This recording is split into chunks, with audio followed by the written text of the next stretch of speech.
Köszönök minden kedves hallgatót és nézőt, ez itt a Világnézet, és én Szabó József vagyok. A mai témánk az lesz, hogy múlt héten 3 késelés is történt Franciaországban, és teszünk egy kis időutazást, hiszen itt van a vendégünk Franciaországból, Henri, aki egy tavalyi incidens során elhíresült, mint hátizsákos hős, hiszen megpróbált megállítani egy késes támadót. Köszönöm a stúdióba. Thank you too for your invitation. Köszönöm szépen a meghívást. Ahogy említettem is, az a vált híresi Magyarországon, hogy ő megpróbált megállítani egy késes támadót. Elmesélné nekünk, hogy pontosan mi is történt? Okay, so I was visiting France, all the French cathedrals in France. So in France we are lucky because we have a lot of cathedrals, like 180 cathedrals.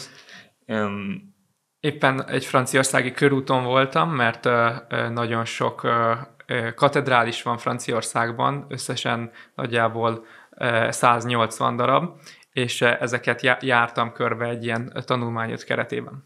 My aim was to live a great adventure in my country, to visit my country, to discover his regions, his culture and his people. Ez egyfajta kalandvágy vezetett, hogy megismerjem a saját országomat, a kultúránkat, és az embereket, akik élnek a különböző helyeken. But I am also a Catholic, so it was like a pilgrimage, and it was very important to me to visit cathedrals for me and for the other, because my aim was to spread their beauty on the social media.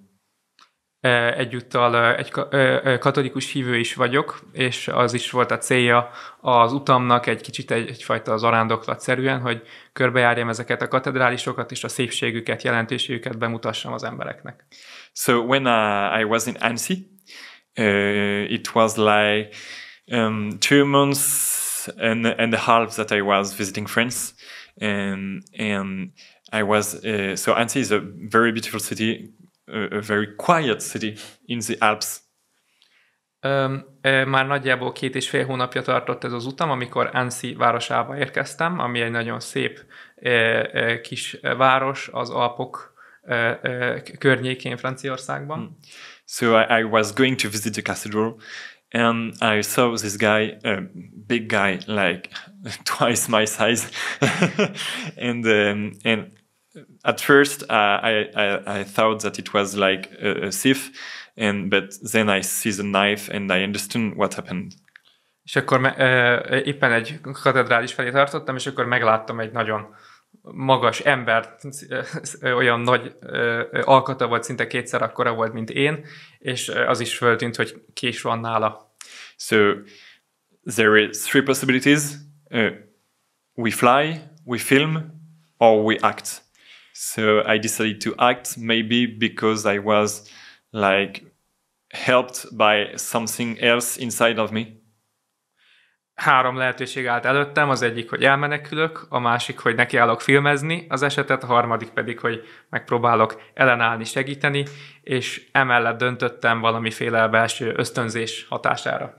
And it's funny because I had 2 backpacks, one big on my back and one little, like 6 kilos on the stomach.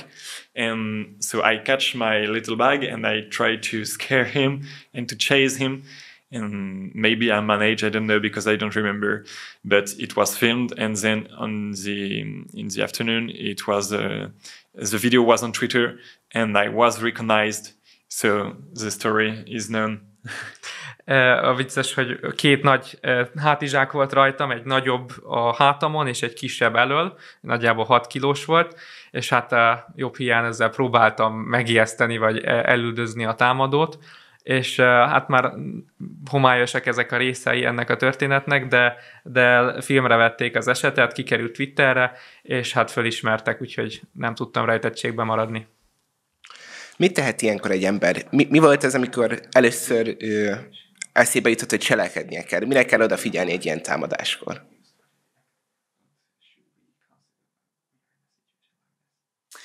Honestly, I didn't think a thing at the moment, because like we have we had to act like an animal, so the brain just switch off, and our body is like on drug. It's kind of drug, but it's like the hormones, and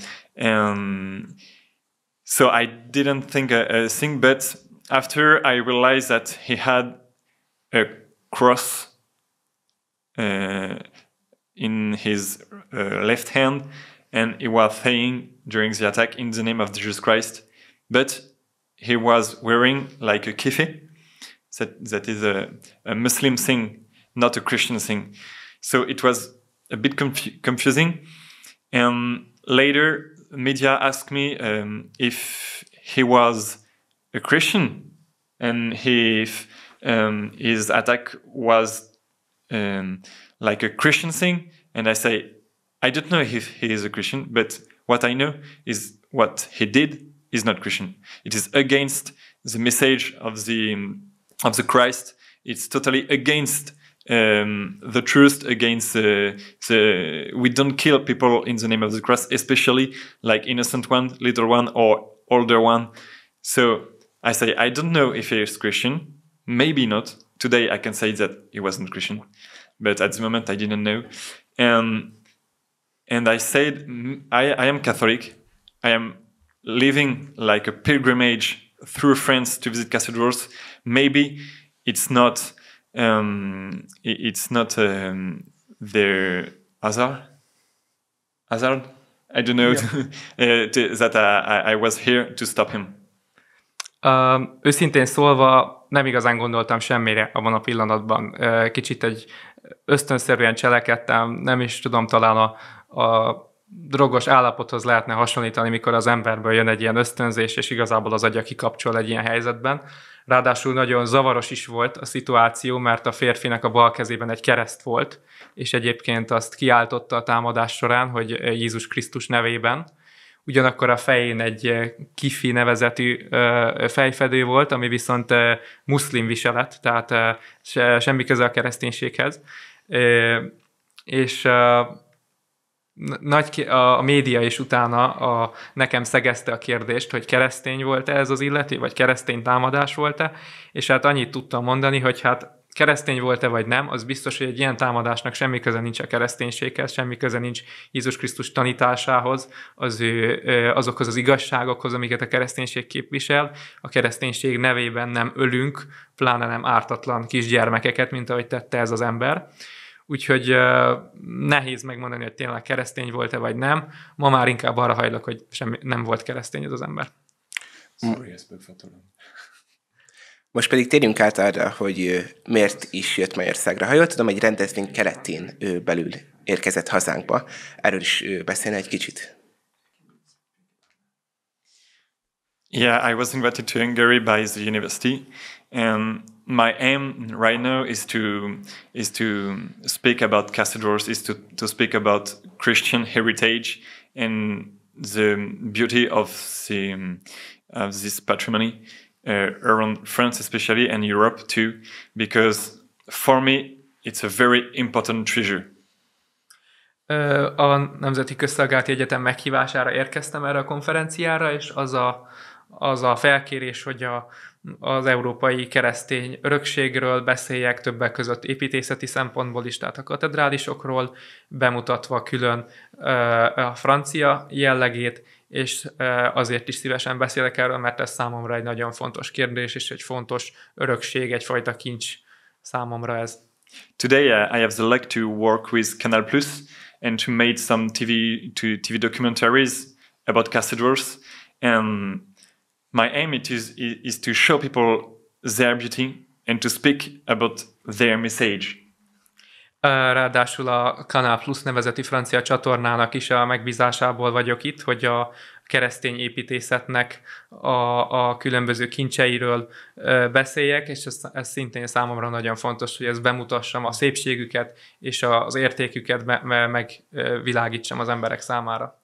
So you may ask me what is this message, and for me it's for Europe and for France too, but for Hungary too maybe. It's like, especially at the beginning of the 21st century, a very important message because like our ancestors built these cathedrals, this church, and all this beauty for free.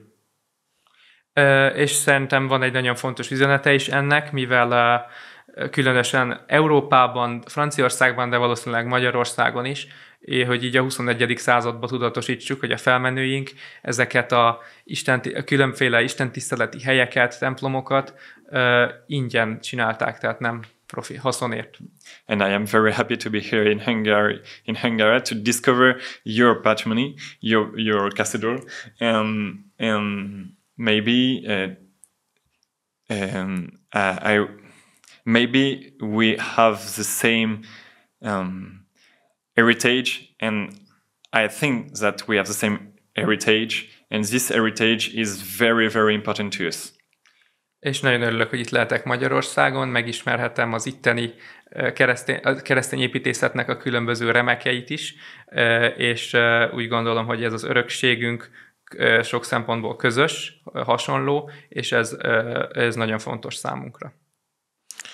Lehet, hogy a következő kérdésem egy kicsit provokatív lesz, de miért tartja fontosnak magát a keresztény értékrendnek a védelmét, és hogyan látja, miért fontos ez a magyar rendezvény?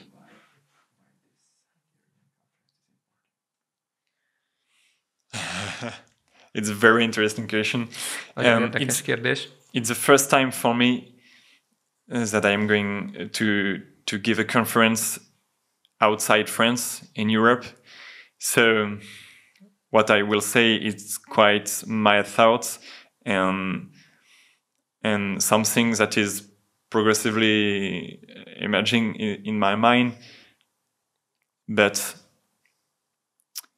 I don't want to say something stupid, but this Christian heritage is our treasure, our vision, our ideal for European countries.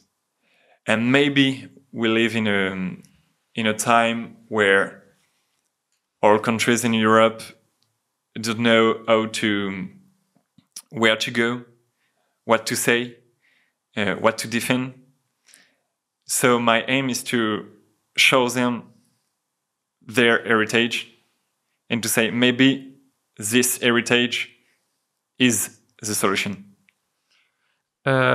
Először veszek részt konferencián Franciaország határain kívül, és ezért még alakul bennem a mondani valóm, amit a konferencia során mondani fogok. Igyekszem majd saját gondolataimat, önálló meglátásaimat megfogalmazni, de valahogy nem akarok ostobaságot mondani, de valami olyasmire szeretném fölhívni a figyelmet, hogy az európai országok manapság nem tudják nagyon, hogy mit képviseljenek, mit védelmezzenek, milyen célért küzdjenek, viszont a keresztény örökség, a keresztény identitás az olyas valami, ami valószínűleg a megoldást jelenti erre a dilemmára.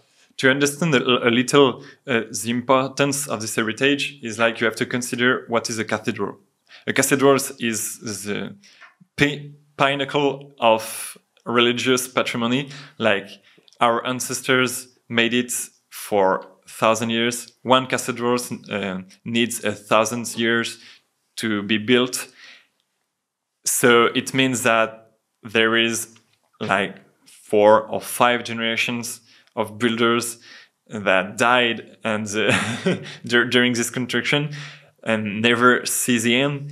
And today we receive this heritage and we have it in our hands. And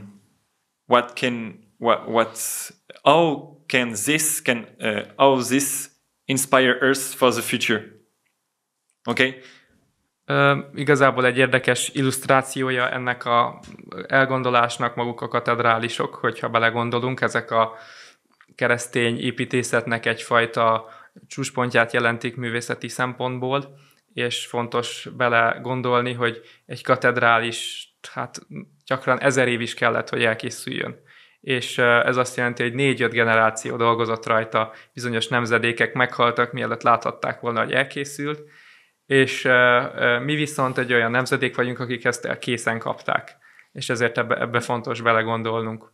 And you are very lucky in Hungary because your government, it's in the constitution, is Christian, but you are an exception in Europe, and you have to be aware of that because there is a movement in Europe, like other countries don't recognize that. And for me, it's the fight of the 21st century. Like, we have to recognize our Christian heritage, our Christian roots, and maybe we have, and French especially, we have a certain vocation to spread through these Christian roots. És el kell, hogy mondjam, hogy maguk nagyon szerencsések itt Magyarországon, mivel az önök kormánya, az alkotmányban is ez rögzítve van, hogy a keresztény értékek képviselete mellett elkötelezett. De ez fontos önöknek is tudatosítani, és látni, hogy önök a kivételhez tartoznak, nem a szabályhoz. És különösen Európában, Franciaországban nagyon fontos ezért a keresztény üzeneteknek a képviselete, és ezeknek a hangsúlyozása, hogy ezeket meghallják az emberek.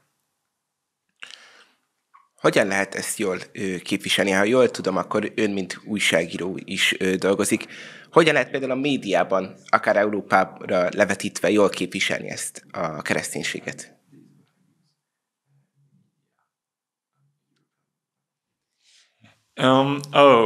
It's a very interesting question because it's one of my fights in the media.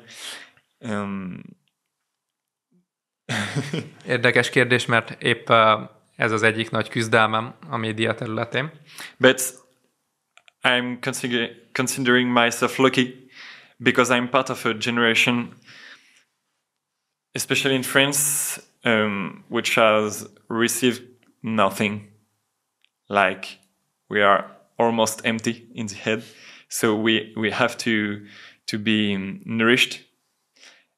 And so I'm thinking that this message will be received through beauty, through our sense of beauty.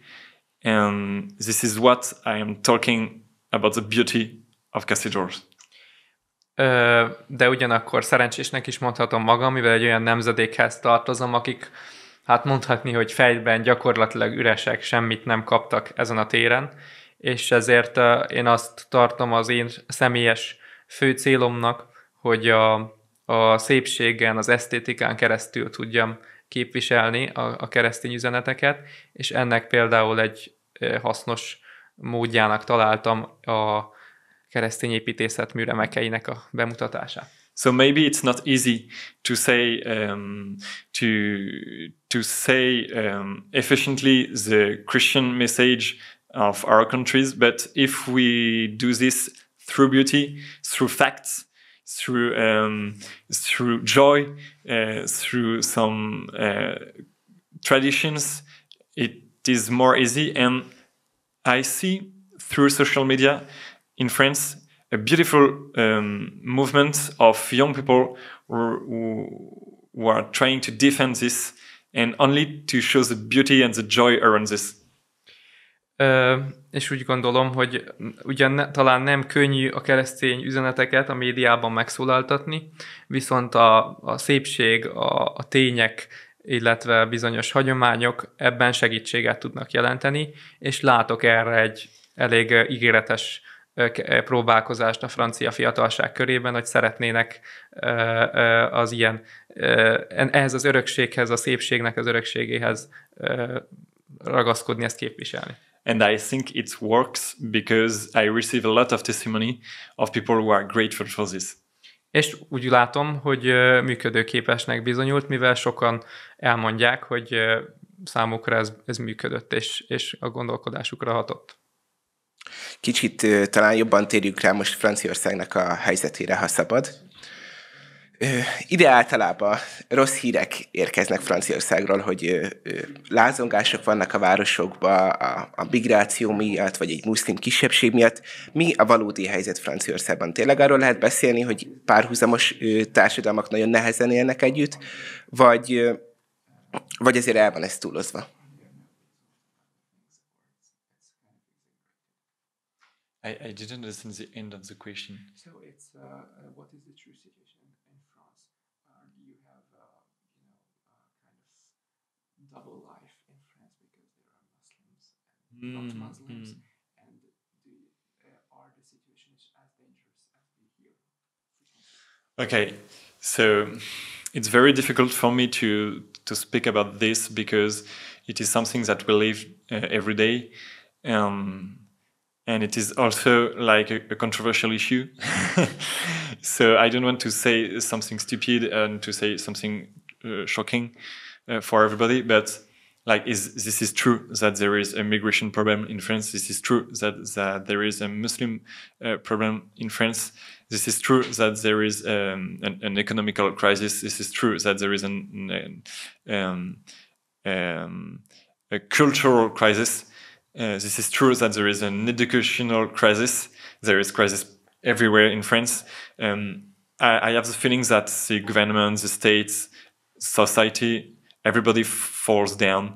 So my aim is to think, what are we? Where are we going? And what can I give to the others? Nehéz erről beszélnem, mivel igazából ez mindennapi realitásokról, franciaországi mindennapi realitásokról beszélünk, amit minden nap megtapasztalunk, és elég nagy vitákat is generál ez a téma, ezért nem akarok semmi olyat mondani, ami esetleg botrányosan hatna, de az tény, hogy van migrációs probléma Franciaországban, tény ez is, hogy ennek a problémának része az iszlám, tehát iszlám problémánk is van, és gazdasági probléma is van Franciaországban, de tulajdonképpen ez kiterjed a társadalom egészére, az oktatástól elkezdve nagyon sok területen át, és meghatározza az államnak is, a társadalomnak is a működését, hatással van mindezekre negatív módon. Ezért én arra koncentrálok, hogy mit tudok tenni ebben a helyzetben, mit tudok adni másoknak, milyen irányba érdemes haladnunk, ezek foglalkoztatnak.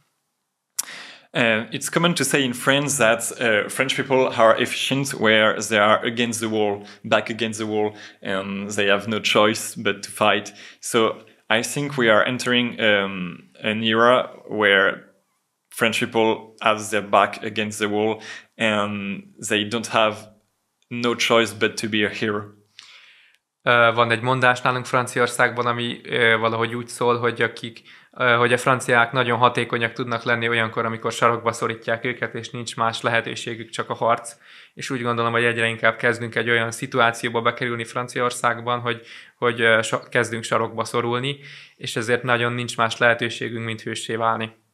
So I am well known as the backpack hero, but I say to the others, but everybody has to be a hero because we have no choice. Our generation has no choice because if we didn't fight, our country will fall and will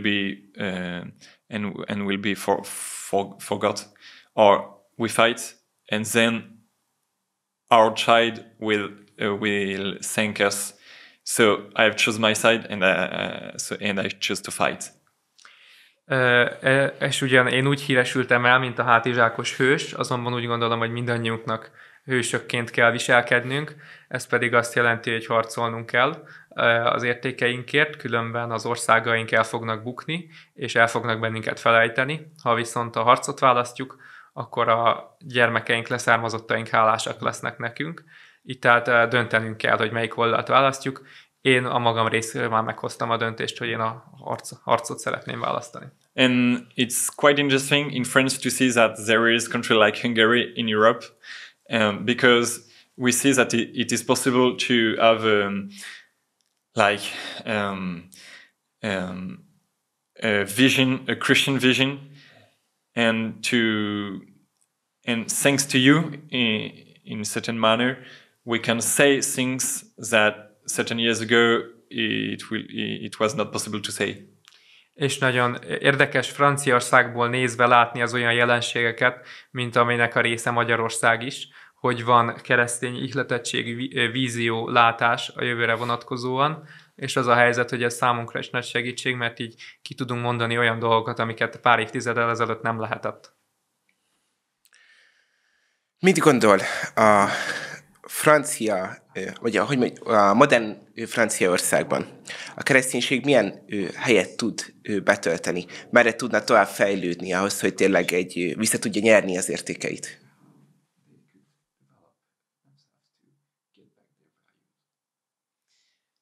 The role of Christianity in France is essential. This is the roots of France. Like, maybe you know about Saint John Paul II, the holy Pope, who came in France in 1998 or 1997. I didn't remember. I wasn't born, but he says something very interesting. He says, like, France, first daughter of the church, what did you do about your baptism promises? And he had something very interesting. He adds, France, first daughter of the church, and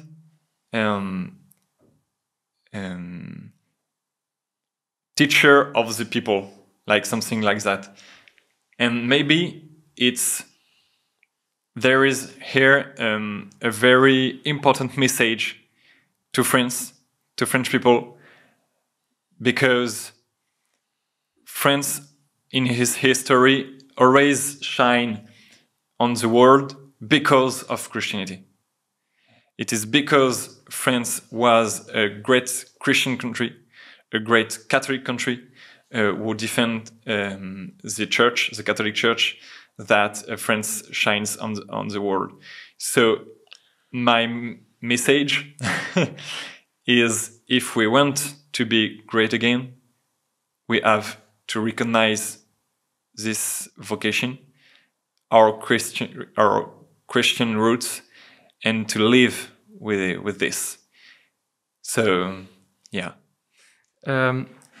Úgy gondolom, hogy Franciaország szempontjából a kereszténység az kulcsfontosságú, mivel ez képezi a gyökerét Franciaországnak, és a múlt század vége felé járt Franciaországban második János Pál pápa, és ő úgy fogalmazott, azt az álláspontot fogalmazta meg, hogy lényegében a katolikus egyháznak úgymond az elsőszülött egyháza, vagy elsőszülött gyermeke a francia királyság volt, és valóban nagyon fontos szerepet töltött be a kereszténység a francia történelemben, és a keresztény öröksége, a keresztény értékek képviseletet tette nagyjá Franciaországot. Tehát azt a pozitív szerepet, amit Európa életében be tudott tölteni Franciaország, hogy képviselt jó hatást a többi országra, ezt igazából a keresztény örökségének identitásának köszönhette. So it's interesting to see that in France there is like in the house over 18 and under 35 a massive return to faith. And the Catholic Church in France says 2 weeks ago that we break a record of baptism for Easter this year. És érdekes látni, hogy Franciaországban a 18-tól 35 éves korig terjedő korosztályban van egy bizonyos fokú visszatérés a kereszténységhez, és többek között a katolikusok is azt nyilatkozták pár hete, hogy az elmúlt év az rekordot jelentett a megkeresztelkedések szempontjából. There is a famous writer in France, André Malraux, who said one day the 21st century will be spiritual or will be not. Van egy híres író Franciaországban, André Malraux, aki arról beszélt egyszer, hogy a 21. század az vagy keresztény lesz Franciaország számára, vagy nem is lesz. So to answer your question, maybe for me, the way to reconnect European people, French people to his roots is to show the beauty of these roots. Szóval, hogy visszatérjek a kérdés lényegére, számomra azt a célt, hogy az európai embereket, a francia embereket a keresztény gyökereikkel kapcsolatban újra megismertessük és közel hozzuk, ez számomra a szépség a művészet által megvalósítható. The main fight is cultural, the politics will follow. A fő harc a kulturális szférában zajlik, ezt követni fogja a politika. Utolsó kérdésemben visszatérnék egy kicsit személyesebb jellegű témához. Mit tapasztal a hőstette óta? Mennyire figyelnek önre az emberek? Mennyire változott meg így az élete vagy a médiában betöltött szerepe?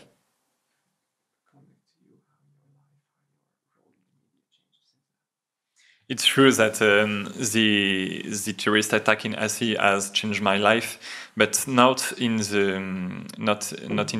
his fundamental roots, but in his form. Like, I always wanted to speak about Christianity. I always wanted to show the beauty of Christian roots.